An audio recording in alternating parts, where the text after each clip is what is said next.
ইরানের নিশানায় এবার নেতানিয়াহুর ছেলে, স্বীকার করলেন খোদ ইসরায়েলি প্রধানমন্ত্রী বেনিয়ামিন নেতানিয়াহু। ইরানের প্রতিশোধের আগুন কি এবার নেতানিয়াহুর পরিবারের দরজায়? নেতানিয়াহুর দাবি, ইরান তার এক ছেলেকে হত্যার চেষ্টা করেছিল, কিন্তু কিভাবে, কখন বা কোথায় এসবের কোনো বিস্তারিত প্রকাশ করেননি তিনি। তবু তার এই এক বক্তব্যেই নতুন করে উত্তপ্ত ইসরায়েল ইরান সংঘাত।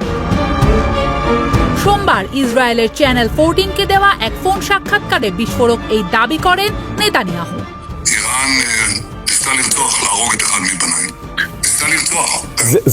זה מידע מודיעיני שהודח לכם על השולחן? তার ভাষ্য, ইরান তার এক ছেলেকে টার্গেট করেছিল, হত্যা করতে চেয়েছিল, আর এই কারণেই নিরাপত্তা কোনো বিলাসিতা নয়, এমন যুক্তিও দেন তিনি।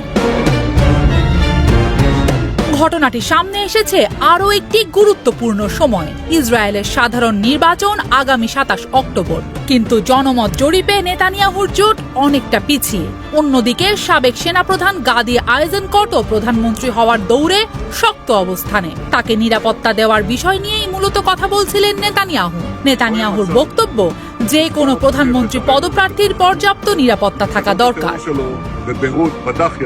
এদিকে ইরান ইসরায়েল যুদ্ধের পটভূমিও ভয়ঙ্কর। যুদ্ধের শুরুতে যুক্তরাষ্ট্র ও ইসরায়েলের হামলায় ইরানের সর্বোচ্চ নেতা আয়াতুল্লাহ আলী খামেনি নিহত হন। তার পরিবারের কয়েকজন সদস্যও নিহত হয়েছেন।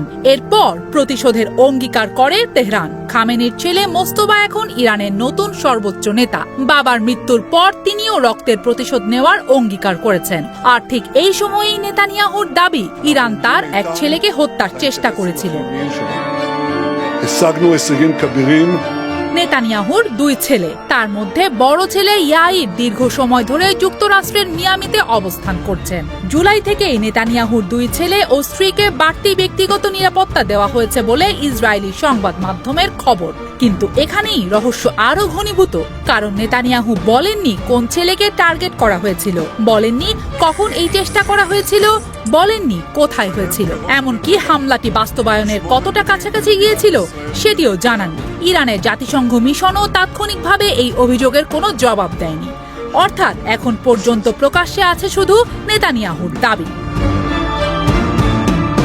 তবু প্রশ্নটা থেকেই যাচ্ছে, ইরানের সর্বোচ্চ নেতাকে হত্যার পর তেহরান যখন প্রতিশোধের কথা বলছে, তখন কি সত্যি নেতানিয়াহুর পরিবারও সেই প্রতিশোধের তালিকায়? নাকি যুদ্ধের উত্তপ্ত রাজনৈতিক পরিবেশে নেতানিয়াহুর এই দাবি নিরাপত্তা ও রাজনৈতিক বিতর্ককে আরো তীব্র করছে?